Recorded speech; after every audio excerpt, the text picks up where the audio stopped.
Hi, I'm really glad everybody's here. Everybody braved the traffic because it was kind of rough getting down here. I know that on 270. Traffic's kind of my thing, so you have to bear with me. I want to explain real quick before we get started. I want to show you something. I'm going to talk briefly, real quick, about my two new books, and I want everybody to kind of keep in mind for you. You don't have to buy them here tonight, but you can get them. I've got a new one called This Day in St. Louis History.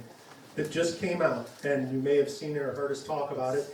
And then those of you that are into Route 66, after you've seen the presentation, if you want to know more about Route 66, we have this one, which is Route 66 St. Louis style. That concludes the sales portion of the program. Get that out of the way, and we'll get to it. By golly. I want to start with, in November, I want to take you back to November of 1928. In 1928, Missouri voters approved a constitutional amendment adding about 300 miles of highways to the state system. They made the state the first to protect highway funds from being diverted to other uses by politicians. I don't know if you know that, but sometimes politicians are crooked, and sometimes they diverted money. And it also allowed the state to issue funds for what they call traffic relief roads in Kansas City and St. Louis. And one of those routes was going to be leaving what was 50 and 66 in Manchester into St. Louis over the Antire and Watson roads, officially designated US 66 TR. But you will notice on this map, it's marked as Missouri US 60. And that's kind of a long, convoluted story. I'll get into it real briefly. When they laid out the highway system, they first laid out the roads. The important east-west routes were to end in 0, and the important north-south routes were to end in 5. And they assigned 60 to the route from Chicago to Los Angeles, even though it really wasn't a transcontinental route. That was because a fellow in Oklahoma by the name of Cyrus Avery was a big shot on the committee, and it just happened to run by his gas station in Tulsa. And so he was able to get it routed past it, and he got it the important sounding number 60. Well, the governor of Kentucky raised hell because he thought 60 should go through Kentucky. And so he held up the whole numbering system, and for the longest time they fought over it. Missouri even put up signs that said Highway 60, but eventually one day Missouri's highway engineer noted nobody was using Route 66, and they thought, well, that's catchy, so we'll just go ahead and use 66, and that's good because nobody wants to sing a song, Get Your Kicks on Route 60. That sucks. That's horrible. No one's going to buy Phillips 60 gas. It's not going to work the same thing. So from 1926 until 1933, Route 66 used Manchester west from St. Louis, and it didn't go through Pacific at all. So there was a big debate over which Route 66 would use through Pacific, and there were a couple of competing proposals. The first one, is that all right? Can everybody see that? The first one would have taken it down Union Street, where it connected with the old Allenton Pacific Road on the east end of town. The other plan would send them over Osage. Of course, we know which one they picked. That was because Union Street went by a church, went by the Pacific Public School, and they voted to recommend the Osage Street route, and a lot of members of the Pacific Lions Club resigned in protest. They were upset because they thought it should use Union Street. So people were always fighting about where this road was going to go and which way it should go, and in the end, all they would say is, we don't care as long as it gets us there faster. And that's what they did. They picked the route that would get you there faster. And in the end, it was that route you can look at past Sand Mountain. We know what this view looks like today because that house is still there. You can notice that house. And so by August 6, 1933, the new alignment opened. They had a gala celebration at the foot of Sand Mountain that included something called, and this is weird, a 5-Negro Battle Royale, which was apparently was a boxing match. And it's just to show you how times have changed. You wouldn't even put that in the newspaper. They put it in the newspaper. And a big street dance. So until 1960, when Interstate 44 opened, Route 66 went through Pacific. And of course, now the old route is Business Loop 44. There is the view afterwards. So here is before. There it is afterwards. And how it looks today. That is in August of 1933 when it opened and used the new route. We are standing in the remarkable Red Cedar Tavern. How many of you people have been here before? Oh, that's good. That's really good to see. So you know a lot about the Red Cedar, but I still want to talk about it and maybe give you a little bit of its history. One of our best known landmarks, it was built by a couple of ex-bootleggers. When Prohibition ended, they had nothing to do. Brothers James and William Smith, they went legit. They opened a bar and restaurant. They made it out of red cedar logs from the family farm. It opened in September of 1934. They turned management over to James Smith II. He was just 24 years old at the time, and he hired a waitress named Catherine Brinkman. They were married in 1940. In 44, Catherine and James bought the business from his father, and they had a daughter named Virginia, who we know as Ginger, and she is still around today, and we still see her quite a bit. And James Smith III, they would run the business until James retired in 72. That is Catherine and James Smith in some of these photos, some of these family photos that you see of the Red Cedar. And of course, Catherine didn't like him calling it a tavern. So initially it was the tavern, and they changed it to the Red Cedar Inn. In October of '87, they reopened the restaurant, and the Red Cedar was placed on the National Register of Historic Places in 2003. The business remained in the family, and it closed on March 7th, 2005. And I thought maybe we had seen the last of the Red Cedar, but we certainly hadn't. In 2017, the City of Pacific bought the building. They converted it to what you see here. It's a combination genealogy center, history center, museum, whatever you want to call it. And it opened just a little less than a year ago, August 26th of 2023, it reopened. And I think of the Red Cedar postcards I have, this is my favorite one because it says it's the only restaurant serving mixed drinks for 190 miles. Which I don't know where they got that because it's only about a mile and a half to the nearest bar. So I don't know where they got that. And the other thing too, is when you think about driving Route 66, this narrow 2-lane, or in some cases even 3 lanes, which was worse, 3-lane road, the first thing you're looking for is, hey, where's the next place I can get a mixed drink? 190 miles, it says, the first place. So here's a little kind of overview of the Red Cedar. It closed, and in 1987 they reopened. It closed again in 2005, 2017, and this is what the photo up there in the upper left is what it looked like when it closed. And kind of what it looks like now. I need to get a new photo of that one, but that's kind of what it looks like now. So we are going to drive down Route 66 through Pacific, and I'm going to run you through some of the businesses, some of which are still there, some of which aren't. When you got off 44 at the Six Flags exit and you crossed over 44 and you made the right turn, you passed the KOA campground. Okay, the KOA campground was the site of Peck's Farms, and Peck's Farms was owned by Robert Allen. He led a company of home guards during the Civil War. He later became a state senator, and then he turned it over to George Peck, who turned their homestead into a resort. It had a pool, a picnic grove, cabins, a dining room. The local chapter of the US 66 Association was founded here in 1934, and the Henry Shaw Gardenway Association was some of the civic groups that met at Peck. And I'll explain about what the Henry Shaw Gardenway was in a little bit, but it's hard to believe that KOA campground is such a historic spot with the homestead, and you can see they had tourist cabins and riding and the picnic grove and everything headed through there. You remember the Alpac? How many of us remember the Alpac? I see quite a few nods. The Alpac was opened by Fred and Jean Miller in 1942. They chose the name because it was midway between Allenton and Pacific. And they later added the motel. The restaurant was known for its dining room. The restaurant burned down in '76.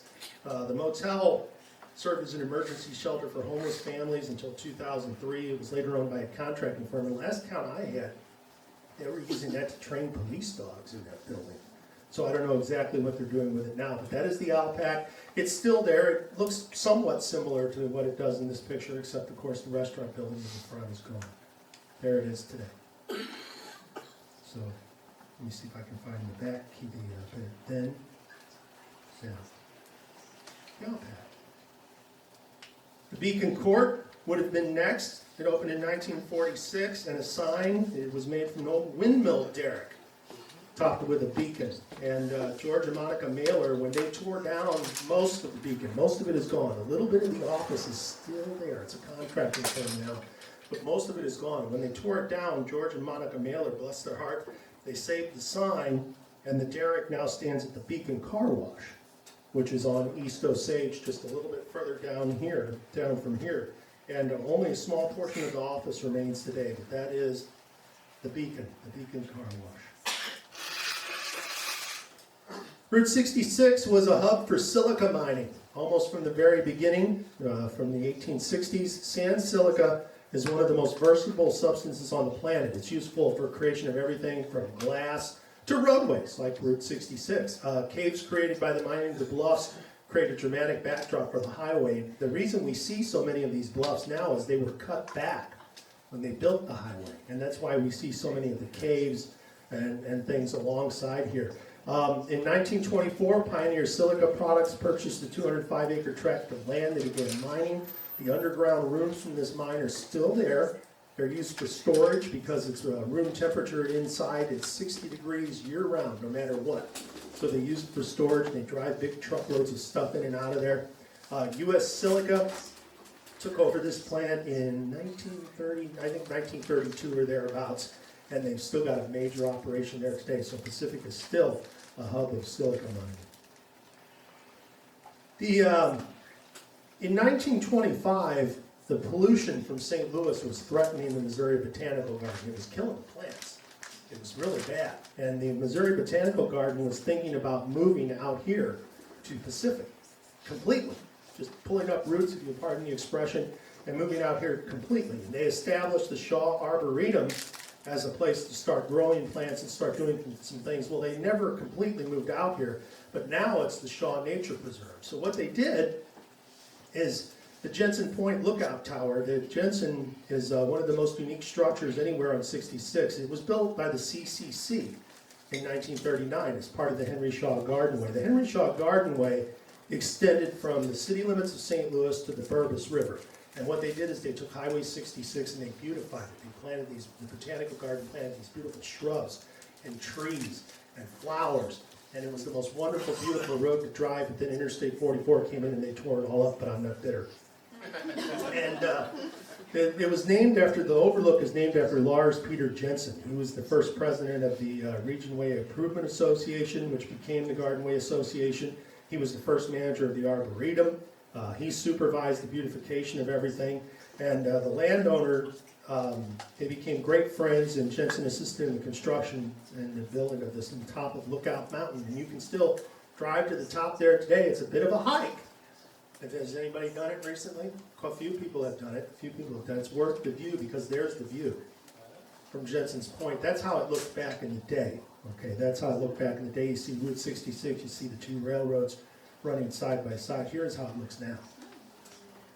And that is the view from the top of Jensen Point. It was owned and maintained by the state of Missouri into the 1980s. And over the years, it really fell on kind of hard times. And it became, vandals just pretty much had their way with it. The state gave up maintaining it. They gave it back to the original owners.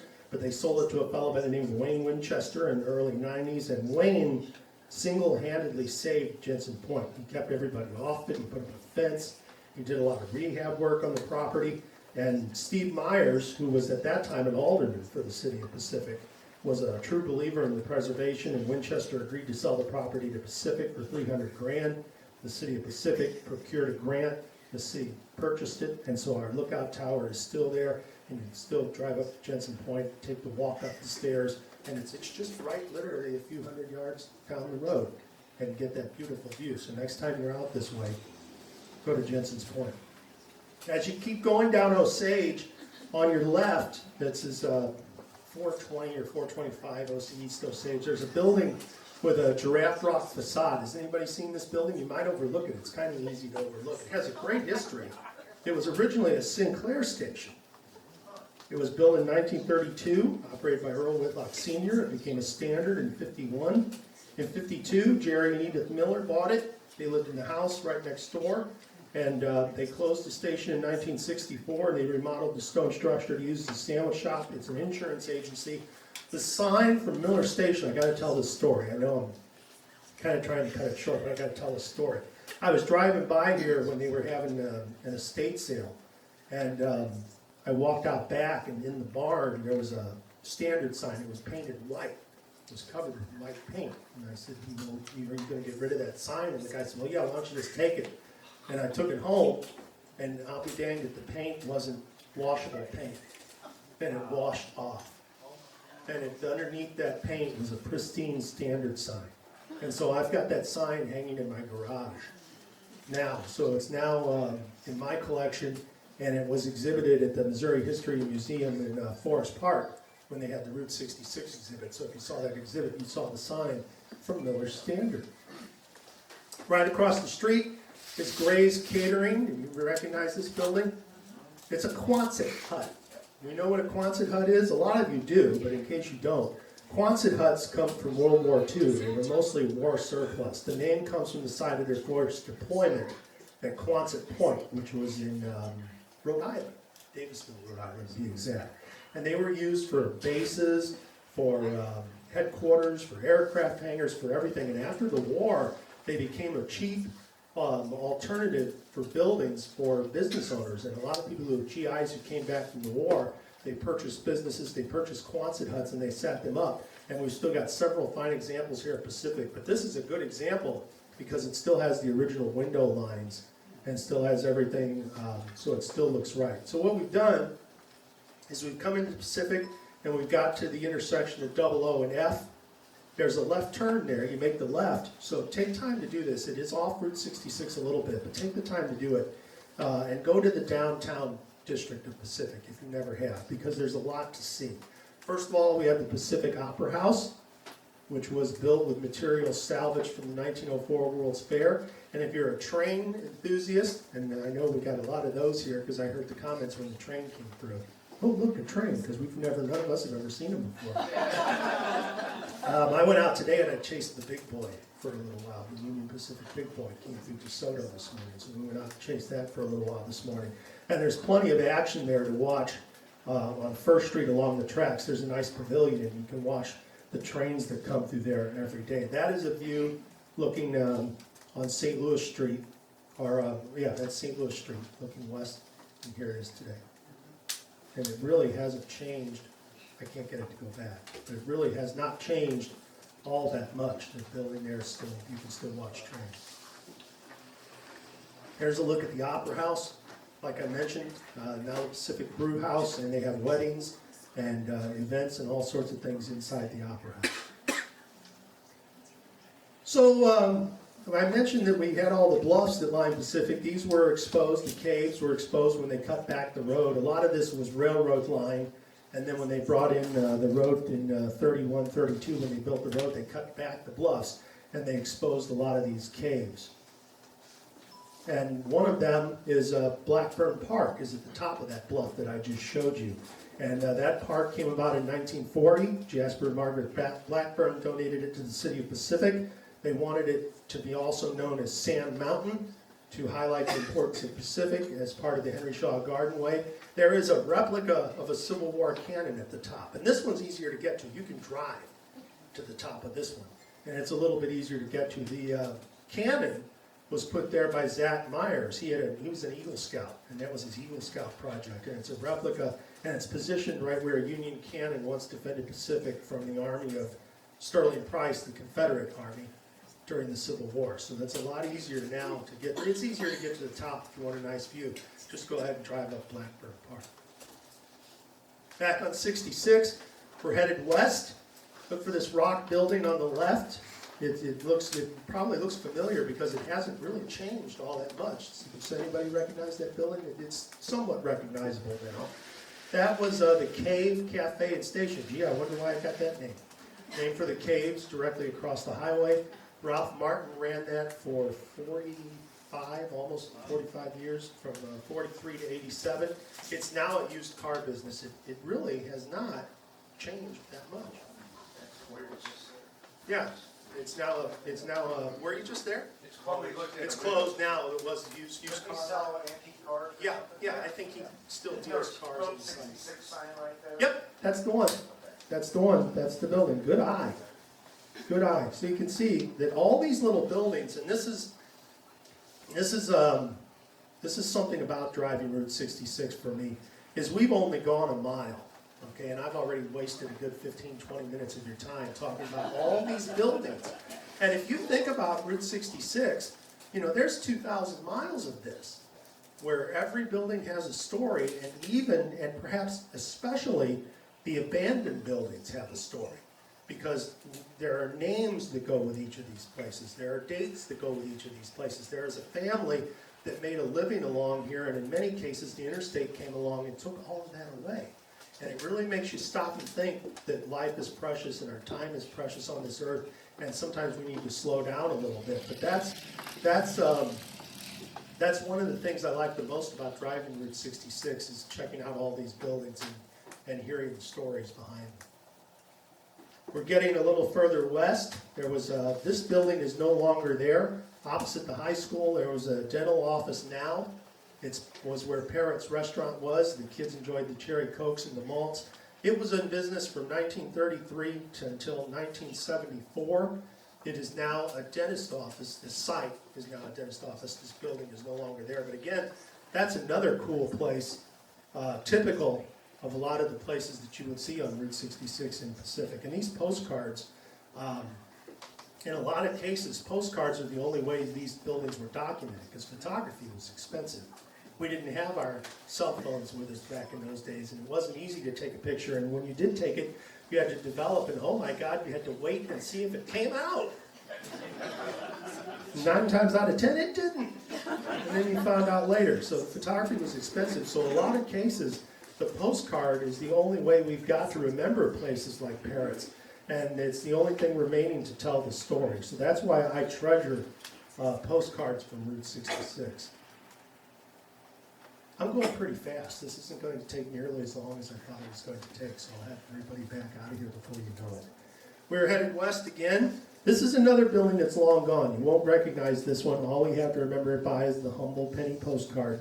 But there's a great celebrity story behind Butler's. It's just not just another restaurant. In February of 1954, I got this out of the Pacific paper. They reported that 2 colored girls, quote unquote, in a new Cadillac stopped at the grill for lunch. They left a purse behind containing $1,500 in bonds, traveler checks, and cash. Well, somebody picked it up and they turned it in. Well, it turned out that one of those colored girls was Pearl Bailey, the entertainer. She returned, she gave the waitress a $50 reward, and that's why people remember Butler's today, is mainly because of that little incident there with Pearl Bailey that made all the papers. But again, it just shows you how times have changed. So now, Route 66 travelers have a chance to get up close and personal with the most famous of the car-crushing monster trucks here. The all-new Bigfoot Plaza in Pacific. Well, it's relatively new now. It's a couple of years old now. Next door to City Hall in Hovind Lane. It's just yards off Route 66. Have many of you seen it? A lot of you have seen it, so I'm kind of going over something that you've already seen, but it's very famous. And I'm from Hazelwood. And Bigfoot started out in 1974 in Hazelwood, and they moved here, but I'm not bitter.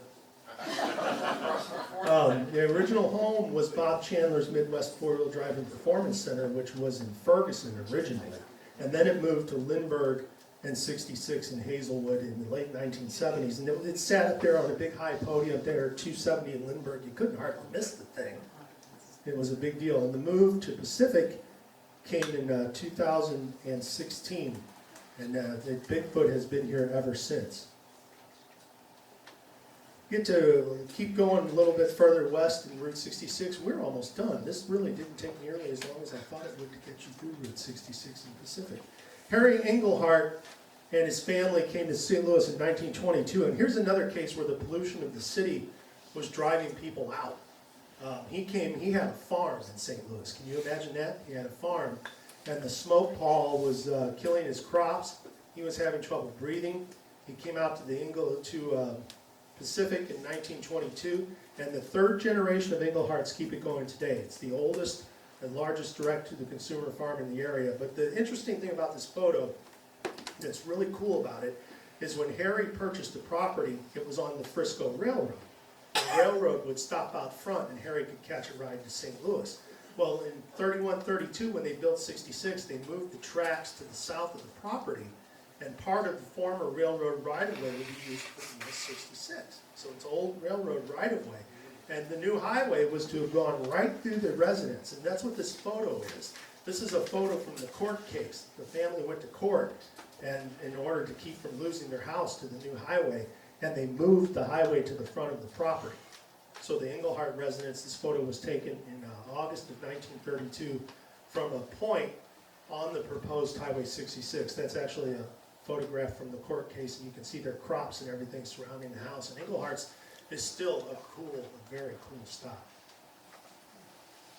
The mule is no longer with us, sort of. It's no longer in Pacific, and to be honest, it's no longer with us in Rollin either. Frank Ebling was the fellow who founded the Mule Trading Post in 1946. This was just west of town. And they had billboards featuring the cartoon mule, and it made it one of the most famous souvenir shops really anywhere in the Ozarks. And this is typical of these mom and pop souvenir stands that dot 66, really once you get west of Pacific into the Ozarks.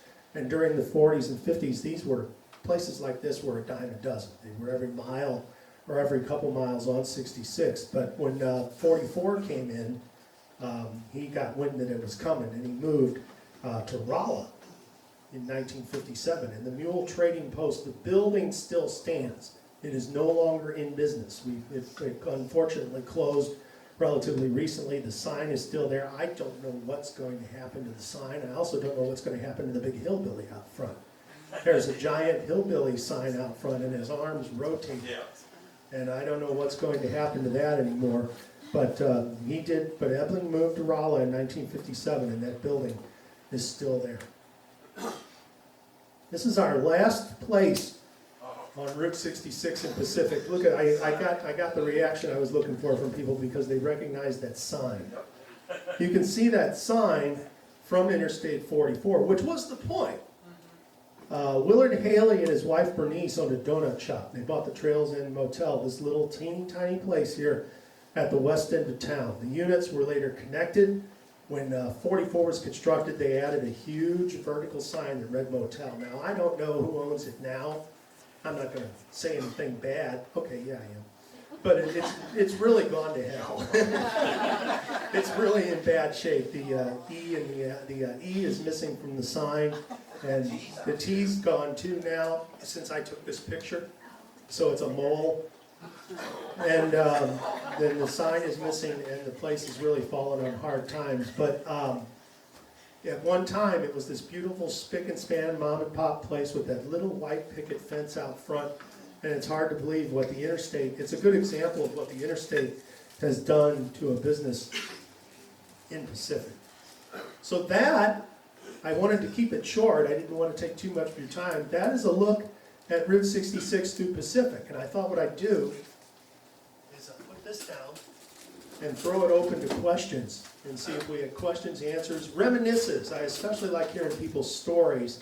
If you lived in Pacific on Route 66 and you have a story about any of these places, I wanted to allow plenty of extra time for that. Anyone? Oh, wow, this was too easy. This was too easy. No, everybody, yes, sir. I remember, I was just telling him when we were coming, we got up there at Six Flags and come down, and I said, I remember as a kid, my dad had a weekend farm in Sullivan, and we go down Sullivan, and we watched them build Six Flags, we watched them when they were doing the highway and moving the highway and all that stuff. And I said, I remember coming through here with my uncle, he had a 62 Oldsmobile.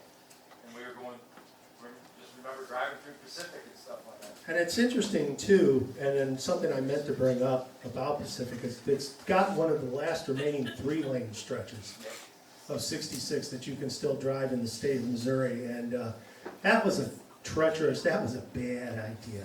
It was originally designed as a turn lane, but it turned out people used it as a passing lane. And one thing about driving Route 66 through Pacific now that has changed a great deal is there's a hell of a lot less traffic on it now. It's actually easier and more pleasant to drive Route 66 now than it was back in the day. For all the rose-tinted glasses of nostalgia that we have about Route 66, it was a dangerous road. And that traffic was moving fast. And you had to pay attention. And now it's possible on the old road to take your time a little bit. And you can make a turn without worrying about getting rear-ended. But can you imagine the traffic levels on I-44 now trying to squeeze down this 3-lane now, as does happen whenever we get a wreck on 44. It happened not that long ago, as a matter of fact. And traffic was coming through town. Yeah. And it backs up, and people are mad, and they're angry, and they're speeding, and they're whipping out the pass to gain another car lane. So driving Route 66 now is actually a lot easier than it was. Now, what I'll tell you, too, real quick. Anybody else, real quick, before we... Yeah, way in the back there. Well, I didn't want to take anything away from Pacific because I went to school here. But my parents owned Farmers Wayside Stores Incorporated between the Garden Way Motel and Tri-County. They still own it, or? oh. No, they don't own it now, it's a different family. But when you were talking about the, oh my gosh, now Quonset huts, Yeah, that was our house, that was my house. Was I it really? lived- That's still we- there? We lived, yeah, we lived in the end of the store. And Wow. my mom designed the layout of the rooms inside and everything, and so I looked out my bedroom window and it was the gravel driveway for the store because, so I never got to open my window because my mom said, you don't know who's gonna be out there, so. No, that's So- still there, that's it. Yeah, the antique. store itself is still there, Yeah. but it's not a house inside and all that. I haven't been in there in a long time, but it's friends of the family actually who own it now. See, that's great stuff. But yeah, I had a great childhood. I loved living there. In fact, one story, we would have family from St. Louis come out like during the summer for barbecues and stuff like that. And we had this one cousin. I had this one cousin, a couple years younger than me at the time. He was probably like 10 or something like that. And my dad would always let people have like sodas and snacks and stuff like that when they would come. He'd let them out in the store to pick out snacks and all that. And so he wondered why this kid, Stuart, why he was going through so many sodas. And he found out he was getting sodas and standing out in front of the store on the highway and selling them to people. So, yeah, so not too shabby. Yes, right. What was the family name? Meyer. Meyer? Red Meyer, if people knew, well, yeah, his name was Wilbert, but he had red hair, so everybody called him Red. See, I And love my that. mom's name was Ruth, so, Wow, yeah. And, that's a story I've never heard before. yeah. That's remarkable, that is great stuff. I did want, anybody else, go ahead. My wife and I, a lot of times, we go up to Mount Olive and Litchfield and all that, and we always take 66. Years ago, we would go out to the You've been that way, and right between the modern road where you drive high school and and railroad tracks, there's original pavement. And I just can't believe you're talking about how hard it was, back then, more traffic and this, that, and I can't believe how narrow Yeah. the road is. Yeah, so no shoulders in a lot of cases, and the trucks were, they're much bigger now, but they were still pretty darn big. And the speeds were higher. Oh, yeah. People were driving 70 miles an hour, and I have to, my kids, I have a friend who's younger, and, she can't drive 66 because she has to pay attention. She's used to the interstate. And she's used to getting on there and turning the cruise control on and turning the radio on and not paying attention, and there's no fun in that. Route 66 goes around obstacles and respects the land. That's a big difference in driving it, is Route 66 rises and falls, especially west of Pacific here, where it gets hilly. And the interstate, when they built the interstate, what did they do? They just blasted through there. And it's just a straight, flat run. Another good example of a place like that is near Arlington, Missouri. Hooker Cut. And Hooker Cut went down, twisted, went across an old truss bridge in this little tiny quiet village. But the interstate just blasts through it. And you go down the interstate and it's possible to A, not see anything, and B, not enjoy yourself because you're going down that hill, there's a truck on your tail the whole time, and your knuckles are white, and your hand is frozen to the wheel like a tongue to a sled in the middle of a blizzard, and you can't focus, you can't relax at all. But you have to have the interstate. I mean, the interstate is necessary now for commerce, and let's face it, there are times I take the interstate because I'm in a hurry. And I want to get from point A to point B, but when I want to slow down, I take the old road. And before we take any other questions or anything, I want to point out too, that since we just touched on Pacific and it's only a few miles, I've got a website, 66postcards.com. And go to that website, there are 10,000 Route 66 photographs on there. They're postcards mostly. And they're arranged in geographical order. Yeah, I have a lot of time on my hands. They're arranged in geographical order so you can follow the route and follow along and see what it used to look like. And then that is my email address up there too. So if you have any questions or anything up there, you can email me. Anybody else? Way in the back. In 2004, the building that you referred to as the cave station We opened our Route 66 Realtors there. No way! We leased it from the lady. We now are catty corner from Hardee's in the little house there on the right. But yes, we rented So there. you were in that building, in the cave station. See, I didn't know that. I didn't know that it spent time as a realty office. I always thought it was a used car lot. See, and you learn something. Every time I do one of these, I learn something. I saw a hand go up here. Yeah, it's been 60 years plus since I've been building mills. I think last time we came, Dad was so upset that Mom spent $5 to feed 7 families. So we still enjoy the place. And recently my wife Sherry and I got married in the old house 6 years ago. Really? Beautiful. Oh, it's wonderful. By the way, Sherry's published writer too. My story about Route 66 food schools for sale soon. Oh, good. What's her name? Sherry Marion. I'll look for you. And you'll have to, I moved 23 times by the time I was 11, all up and down 66 in Missouri, and one moved into Miami, Oklahoma.